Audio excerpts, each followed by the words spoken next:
আসলে একটা মাত্র সন্তান ছিল তো। ওর আইনা লাশ রাখি আজকে 2টা বছর ধরে।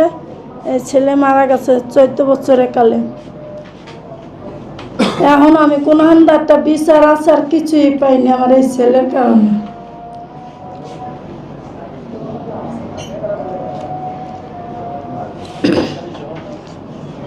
ভাই আমি করতে পারবো না।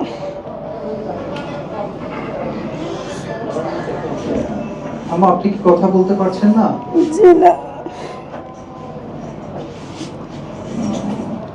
আসলে একটা মাত্র সন্তান ছিল তো, সে গুলিবিদ্ধ হয়ে মারা গেছে 2 বছর, এখন পর্যন্ত তার নাম তালিকায় ওঠে না। এটা যে কতটা বেদনাদায়ক তা ওই পরিবারই জানে। দেখেন, তিনি কথা বলার ভাষাই হারিয়ে ফেলেছেন।